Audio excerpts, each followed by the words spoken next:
salam sejahtera bagi kita semua. Perkenalkan, nama saya Cinta Aprilia Simanjuntak. Saya dari Prodi Sosiologi dengan DIN 2210 3018. Di sini saya akan memaparkan sedikit pembahasan dari asas-asas manajemen mulai dari pertemuan pertama sampai akhir. Seperti yang kita ketahui, manajemen yang artinya mengendalikan, menangani, atau mengelola. Jadi bisa kita simpulkan pengertian dari asas manajemen. Pengertian asas-asas manajemen adalah penentuan kebijakan, pengorganisasian, atau kegiatan pengelolaan kantor. Ada dua fungsi manajemen. Yang pertama fungsi organik dan yang kedua fungsi-fungsi pelengkap. Yang dimaksud dengan fungsi organik ialah mutlak dijalankan oleh manajemen bila tidak mampu, lambat, atau cepat organisasi mati.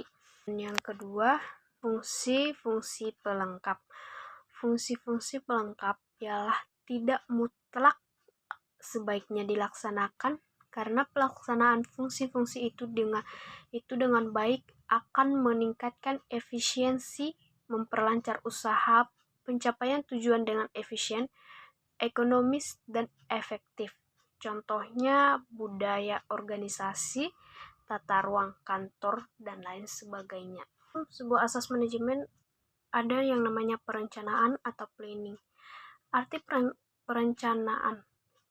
Berbagai macam pengertian perencanaan atau planning menurut para ahli. Yang pertama, menurut W.H. Newman, perencanaan adalah penentuan terlebih dahulu apa yang akan dikerjakan. Yang kedua, menurut Lois A. Allen, perencanaan adalah penentuan serangkaian tindakan untuk mencapai hasil yang diinginkan. Menurut H. Cons dan O. Daniel, perencanaan adalah fungsi seorang manajer yang berhubungan dengan pemilihan berbagai alternatif tujuan, kebijakan, prosedur, dan program.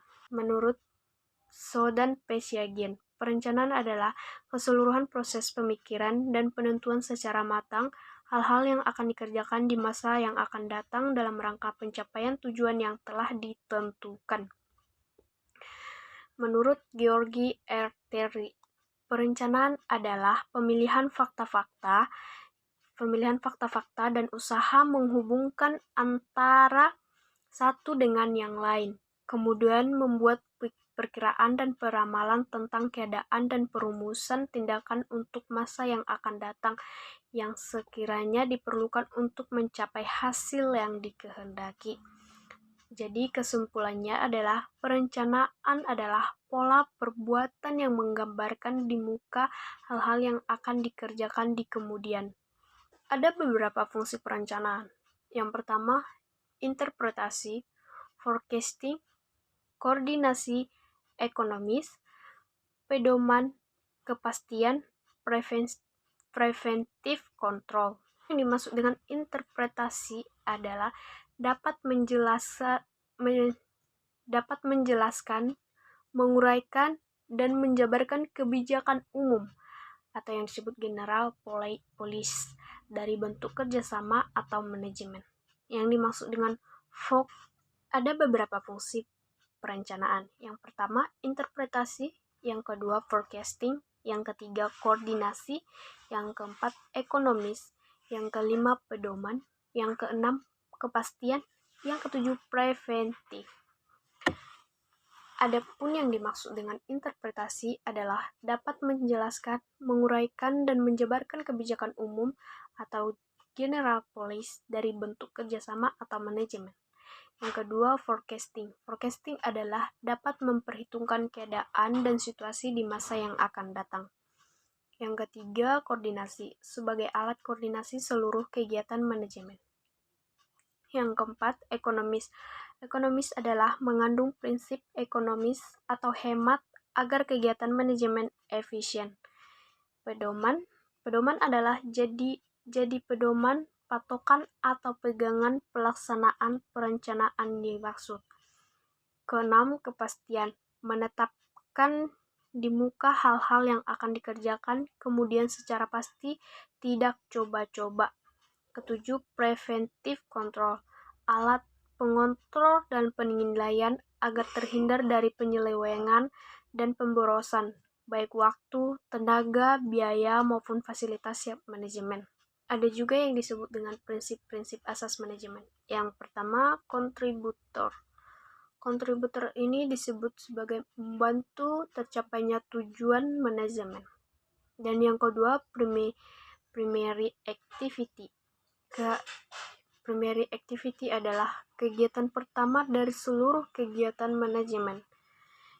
Preventative mencukupi seluruh kegiatan manajemen, menyeluruh dalam setiap level. Alternatif, adanya alternatif atau pilihan bahan, waktu, tenaga, biaya, dan sebagainya. Efisiensi adalah nilai efisiensi, penghemat, dan kerapian. Limiting factor yang urgen, terang, jelas, tegas, dan tidak bertele-tele. Fleksibilitas adalah mudah disempurnakan, diperbaiki, disesuaikan dengan situasi dan kondisi yang berubah-ubah. Yang 8, strategi. Strategi adalah punya siasat atau strategi agar diterima atasan, masyarakat, maupun anggota untuk dilaksanakan. Ada beberapa macam-macam perencanaan, yaitu penggunaan, proses, jangka waktu, wilayah atau tempat pelaksanaan, materi atau objek. Yang keenam, segi umum dan khusus. Dan ini yang perlu kita ketahui agar kita dapat perencanaan kita berjalan dengan baik. Kita harus memperhatikan beberapa unsur-unsur perencanaan tersebut. Yang pertama, kita harus mengetahui sifat, ciri, prinsip rencana yang baik. Yang pertama adalah mempermudah tercapainya tujuan, dibuat oleh orang yang memahami tujuan organisasi, dibuat oleh orang yang mendalami teknik perencanaan, disertai perincian yang teliti. Kedua, memandang proses perencanaan sebagai suatu rangkaian pertanyaan yang harus dijawab. Sebagai berikut contohnya, apa, kapan, siapa, di mana, mengapa. Yaitu kita menggunakan prinsip 5W tambah 1H.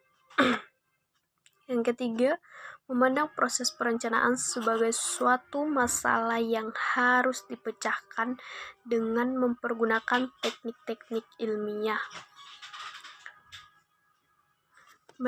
Mengetahui sifat hakikat masalah yang dihadapi atau know the nature of the problem, mengumpulkan data atau collect data, menganalisis data-data, analysis of data, menentukan beberapa alternatif, memilih cara yang terbaik, pelaksanaan penilaian hasil. Ada beberapa unsur-unsur manajemen. Yang pertama, manusia. Yang kedua, uang. Yang ketiga, alat-alat. Yang keempat, metode atau cara kerja. Yang kelima, bahan-bahan atau perlengkapan. Yang keenam, pasar. Unsur manajemen manusia. Manusia sangat menentukan, membuat tujuan, melakukan proses kegiatan untuk mencapai tujuan yang telah ditetapkan. Uang itu sangat penting sebagai alat tukar dan alat ukur nilai sesuatu usaha. Besar kecilnya perusahaan diukur dari jumlah perputaran uang.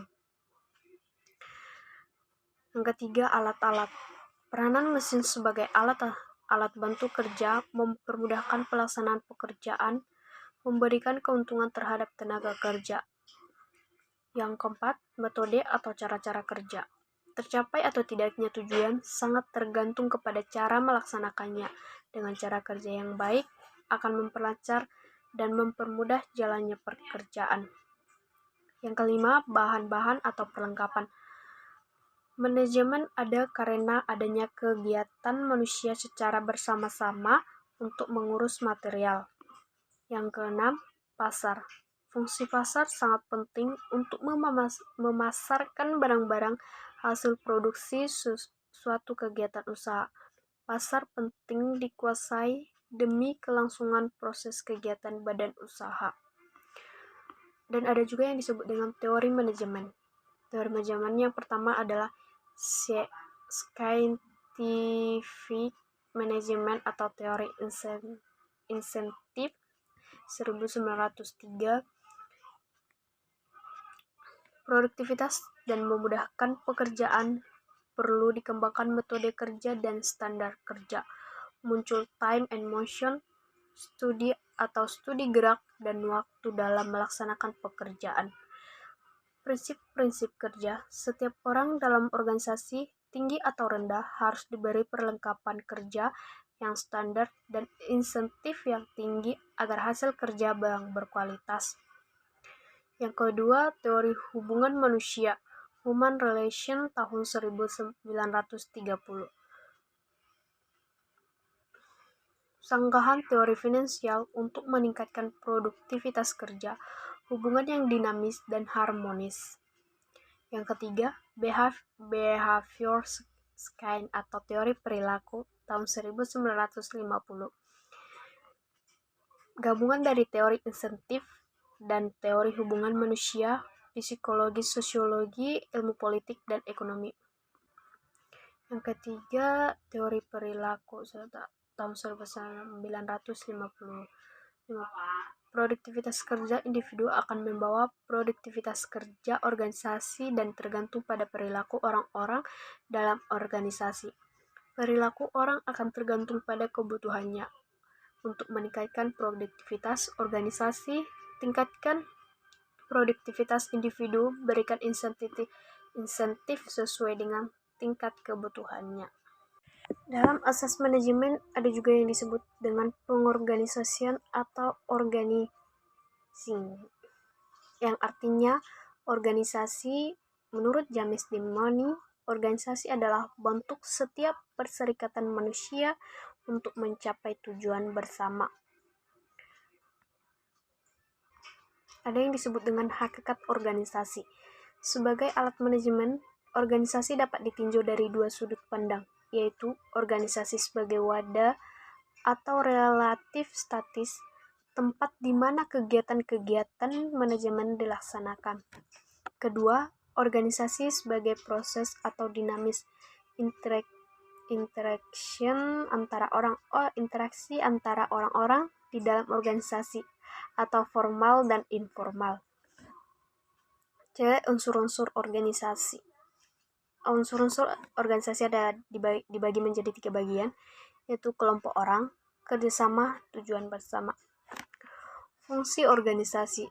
Fungsi organisasi sebagai berikut: mengatur kerja dan kerjasama yang sebaik-baiknya, mencegah keterlambatan dan kesulitan kerja.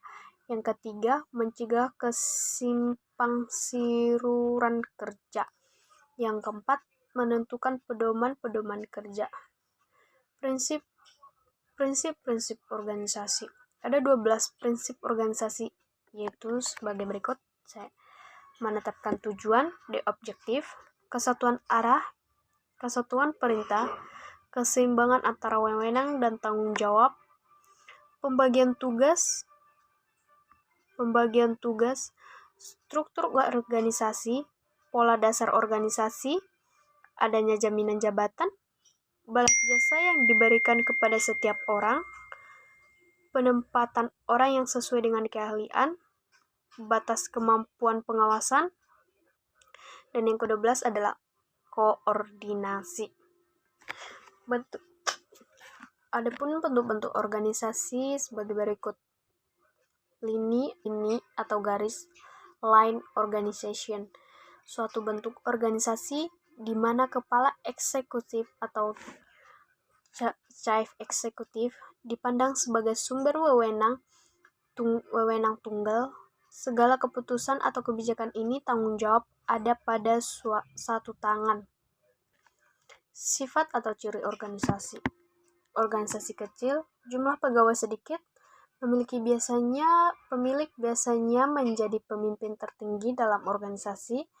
Hubungan kerja bersifat langsung, spesialisasi yang dibutuhkan rendah, anggota organisasi saling kenal mengenal, tujuan sederhana, alat-alat sederhana, struktur organisasi sederhana, produksi yang dihasilkan belum beraneka ragam, pemimpin organisasi seorang tunggal, dan garis komando ke bawah kuat. Organisasi staff atau staff organization adalah suatu organisasi yang mempunyai hubungan dengan pucuk pimpinan dan mempunyai fungsi memberikan bantuan baik berupa pemikiran maupun bantuan yang lain demi kelancaran tugas pimpinan dalam mencapai tujuan secara keseluruhan atau tidak mempunyai garis komando ke bawah atau ke daerah-daerah. Dan yang ketiga, organisasi line atau garis dan staff line and staff organization adalah suatu bentuk organisasi di mana pimpinan dibantu oleh staf dan ada kesatuan komando serta memiliki garis komando dari tingkat yang paling atas hingga tingkat yang paling bawah atau dari tingkat pusat sampai ke tingkat daerah. Organisasi tipe panitia adalah suatu bentuk organisasi di mana pimpinan berbentuk kolektif terdiri atas beberapa orang. Segala keputusan diambil dalam satu quorum dan menjadi tanggung jawab bersama.